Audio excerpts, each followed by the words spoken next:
28 फरवरी 2018 को उड़ीसा के बोलांगीर जिले में महज शादी के 5 दिन के बाद जो दूल्हा होता है सौम्या, उसको एक पार्सल मिलता है।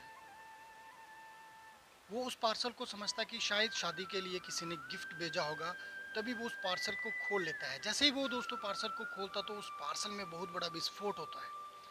जैसे ही उस पार्सल में विस्फोट होता है, उसमें दूल्हा सौम्य, उसकी दादी जी जो 85 वर्ष की होती है, उन दोनों की मौत हो जाती है। और उसकी जो पत्नी होती है, नई नवेली दुल्हन, वो बुरी तरह से घायल हो जाती है। अब 7 साल के बाद उड़ीसा की जो अदालत है, वो अपना फैसला सुनाती है।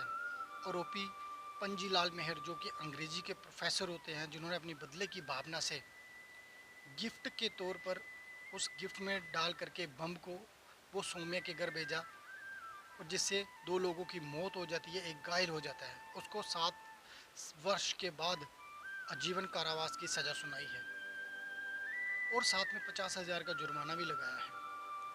पंजीलाल मेहर वहाँ के स्थानीय कॉलेज में एक अंग्रेजी के प्रोफेसर थे। जब कोर्ट अपनी सज़ा सुना रही थी, तब वो बड़े शांत स्वभाव के साथ कोर्ट की सज़ा को सुन रहे थे।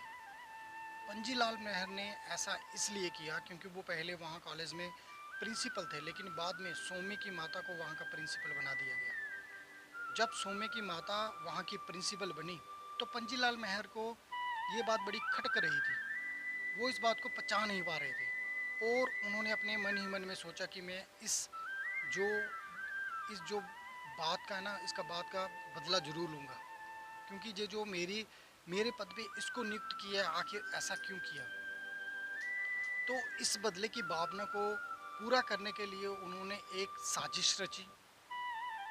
जो वहाँ की प्रिंसिपल होती है, जब उनके बेटा सौम्य जो होता है, उसकी शादी होती है, तो वो उस शादी में उसे एक गिफ्ट भेजते हैं, गिफ्ट में बम डालकर भेजते हैं, ताकि इनके घर का कोई भी बच ना सके। तो पंजीलाल मेहर जो होते हैं, जो उस समय उस जगह के स्थानीय प्रोफेसर होते हैं अंग्रेजी के, उनकी जो प्रिंसिपल होती है वो सौम्य की माता होती है। तो प्रोफेसर, अभी जो सौम्य के घर में जिसने गिफ्ट भेजा था, उसका नाम था पंजीलाल मेहर, जो वहाँ के स्थानीय कॉलेज में एक अंग्रेजी के प्रोफेसर थे। तो उन्होंने ये सब अपनी बदले की भावना को पूरा करने के लिए किया। तो उन्होंने ये जो बम बनाया, इसकी जो जानकारी थी, सबसे पहले उन्होंने ऑनलाइन से ली। फिर उन्होंने बम बनाने का परीक्षण लिया। जब उनको बम बनाना आ गया, तो सबसे पहले उन्होंने बम बनाकर एक परीक्षण किया कि बम का जो विस्फोटक अच्छे तरीके से होता भी है कि नहीं। जब वो इस बात में कामयाब हो जाते हैं, फिर उन्होंने एक बम तैयार किया। उसे उन्होंने सोचा कि क्यों ना उसकी सौम्य की शादी में भेजा जाए। तो इसके लिए उन्होंने सबसे पहले कोरियर का सहारा लिया। उन्होंने कोरियर को रायपुर से पतनगढ़ भेजा। जब पतनगढ़ से फिर सौम्य के घर में वो गिफ्ट आया। दोस्तों, ये जो जितना भी उन्होंने ये जो काम किया इन सब चीज़ों के ऊपर, इससे हमें पता चलता है कि आदमी अपनी बदले की भावना को लेकर क्या नहीं कर पाता। इसके बाद उन्होंने पुलिस को गुमराह करने के लिए एक अंग्रेज़ी में लेटर भी लिखा और उसमें 3 आरोपियों के नाम लिख दिए, ताकि वो पुलिस को गुमराह कर सके। लेकिन पुलिस को जब ये जांच करने के लिए मिलता है, सबसे पहले वहाँ की पुलिस, जो स्थानीय पुलिस होती है, वो इस केस की जांच कर रही होती है। बाद में जो जो केस होता है, ये क्राइम ब्रांच को दे दिया जाता है।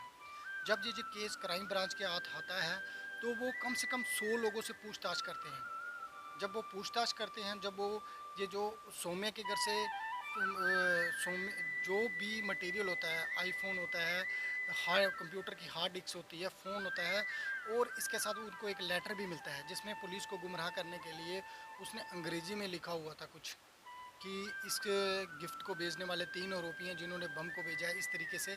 लेकिन जो क्राइम ब्रांच वाले होते हैं, वो इस बात को समझ जाते हैं कि जो आरोपी है वो अंग्रेजी का बड़ा अच्छा विशेषज्ञ है। तो तब वो जो क्राइम ब्रांच वाले होते हैं, कम से कम 100 लोगों से पूछताछ करते हैं। पूछताछ करने के बाद वो इस निष्कर्ष पर पहुंच जाते हैं कि आखिर ये जो आरोपी है ये कौन हो सकता है। फिर वो पंजीलाल मेहर तक पहुंच जाते हैं। इसके बाद वो पंजीलाल मेहर को गिरफ्तार कर लेते हैं। फिर उनसे पूरी पूछताछ कड़े सवालों के साथ की जाती है। जब कड़े सवालों के साथ पूछताछ की जाती है, तो आरोपी सब कुछ बता देता है कि उसने ये बदले की भावना से किया। उसे ये सहज पचा नहीं पा रहा था इस बात को कि सौम्य की मां को उस कॉलेज का प्रिंसिपल बना दिया गया था। तो दोस्तों, अरुण बोथरा ने कहा कि ये जो मामला है ये बहुत ही ज़्यादा चुनौतीपूर्ण था, क्योंकि कोई भी सबूत या गवाह नहीं मिल रहे थे। आरोपी ने हमें गुमराह करने के लिए कई कोशिशें भी की, लेकिन अंत में जब उनको एक जो पत्र जो लिखा हुआ मिलता है अंग्रेजी में, तो उससे बहुत सारी जो मुश्किलात हैं वो हल हो जाती हैं। उसी से उनको बहुत सारे सबूत भी मिल जाते हैं। सोमे की माँ ने, जो संयुक्ता होती है जिनका नाम, उन्होंने अदालत के जो फैसला ये जो आया है 7 वर्ष के बाद, उसके ऊपर बहुत ही ज़्यादा संतोष जताया है। लेकिन कहाँ हमें न्याय मिला, लेकिन जो खोया वो वापस तो नहीं आ सकता। लेकिन अदालत ने जो हमें फैसला दिलाया उससे हम संतुष्ट हैं। हम तो सोच रहे थे कि इनको फांसी होगी, लेकिन आजीवन कारावास जो मिला है, हम इनसे भी संतुष्ट हैं। दूसरी साइड में जो उसके पंजीलाल मेहर के जो पिताजी हैं, वो तो कहते थे कि इसको मृत्यु दंड मिलना चाहिए, लेकिन उम्र कैद की सज़ा पर भी उन्होंने न्यायपालिका के प्रति आभार व्यक्त किया। तो दोस्तों, आज की डेट में देखिए किस तरीके से बदले की भावना को पूरा करने के लिए लोग हदें पार कर जाते हैं। मेरी ये जो सच्ची कहानी है, ये आपको सुनाने का यही मकसद है कि आपको जागरूक किया जाए, सचेत किया जाए आखिर देश दुनिया में चल क्या रहा है, और आप भी जागरूक हो जाएं। कहानी कैसी लगी आपको? अच्छी लगी तो ज़्यादा से ज़्यादा शेयर, लाइक और कमेंट्स करिए, ताकि आगे आपके लिए और